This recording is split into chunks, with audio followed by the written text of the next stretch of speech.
and I threw a lot of high-intensity tasks. Okay, so we have here three devices. The first one is a Dell gaming laptop running Windows. Then we have the newest iPad Air running iPadOS, and finally we have a MacBook Pro running obviously a macOS.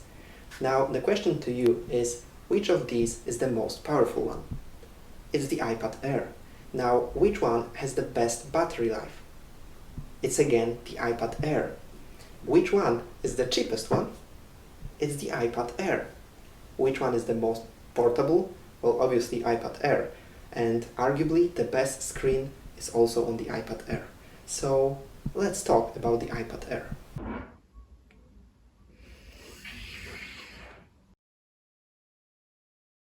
Okay, before we dive deeper in the iPad Air, let's get all the iPad Pro comparisons out of the way first. 120Hz refresh compared to 60Hz on the iPad Air. But unless you're doing a lot of professional drawing or maybe playing tons of super fast intensive games, it shouldn't be a deal breaker at all. When you're browsing web or reading things on iPad or watching a movie, you won't even notice it. Other than that, when you do scribble or note-taking, the iPad Air still works fantastic with Apple Pencil 2nd generation. It's really fast, it's really responsive. It's just great experience in general. So is the screen worth upgrading for the iPad Pro? In my opinion, no. But if you're that tech of a nerd that can't live without it, iPad Air just can't do it. There need to be some difference.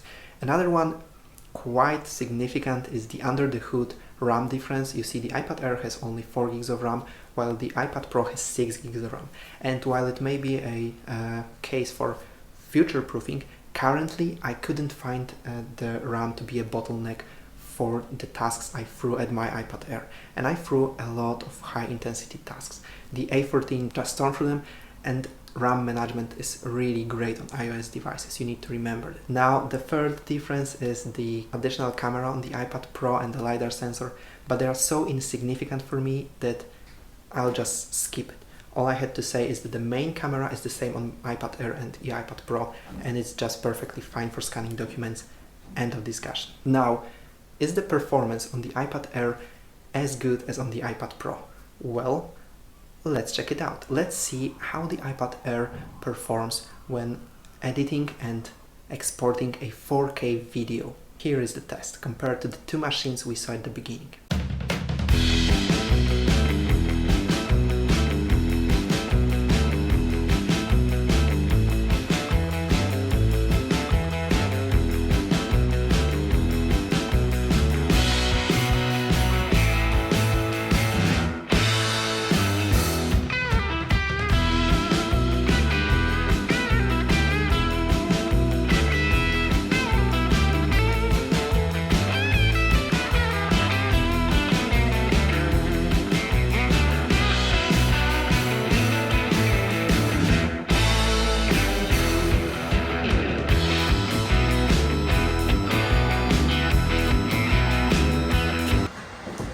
I mean, can you hear those fans?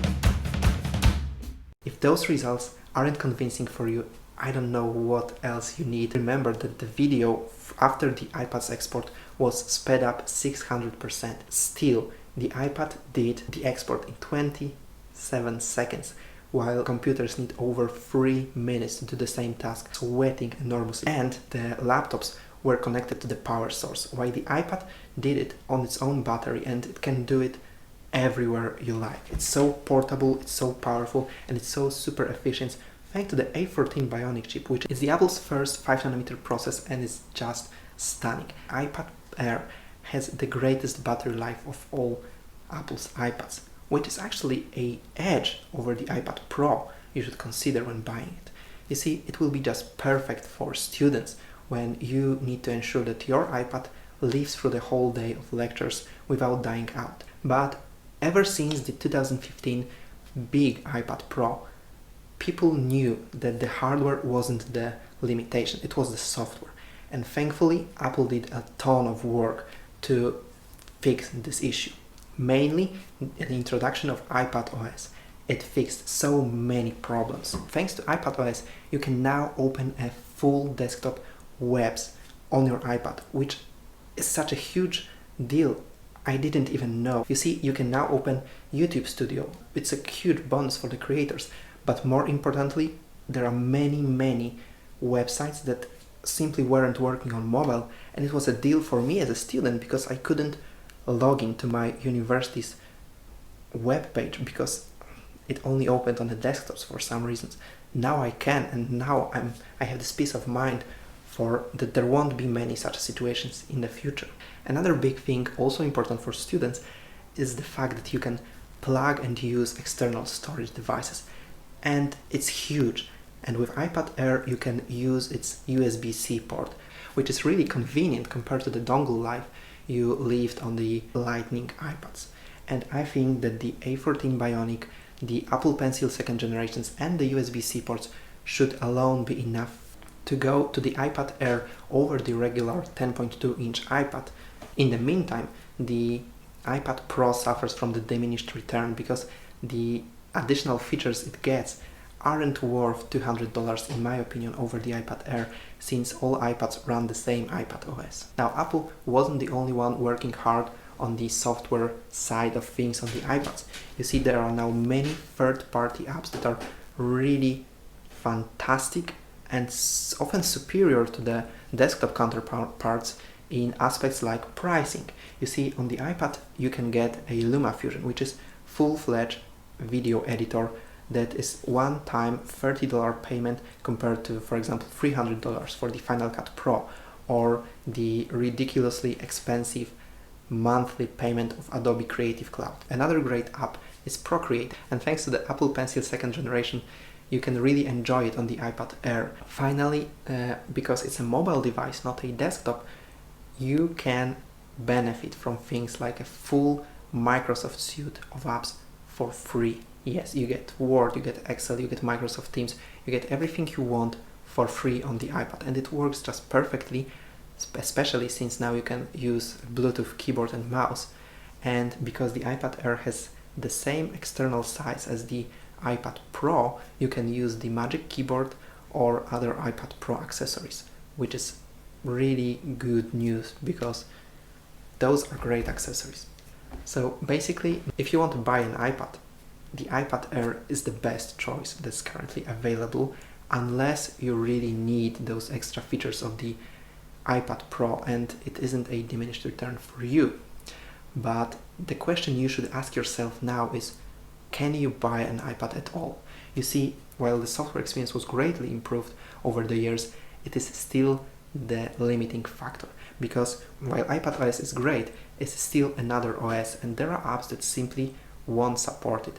It is most noticeable again at the universities. Take my friend, for example. He's a mechanical engineer, and the apps that they were required to use were only available on a Windows, so he couldn't even buy a MacBook. But now when he's done, when he has his PhD, he could buy a MacBook, but he still can't buy an iPad because he's using a Garmin Virb Edit for his cycling videos, and this is again a limiting thing on the iPad. So before you buy one, you should actually ask yourself, is there an app that I am required that is not available on the iPad?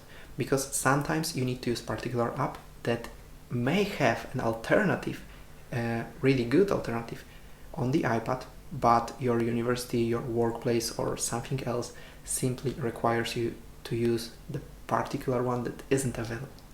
If you don't have such a limitation, I really think that for $599 the iPad Air is a perfect device to use it for so many different things, from note-taking to editing to communication to reading, writing, everything you want, and obviously content consumption. And with iPad you can have everything in a so small, thin, portable package. I obviously link the iPad Air in the description below if you're interested. I also link the most useful accessories in my opinion, so feel free to check them out. And if you like this video, if you found it interesting and informative, hit a like, feel free to ask me any question and subscribe maybe. I'll be doing more reviews, especially on the iPhone 12 mini and later iPhone 12 Pro. So stay tuned and see you guys later. Just think of the impact you can have on the planet reducing the amount of paper you use.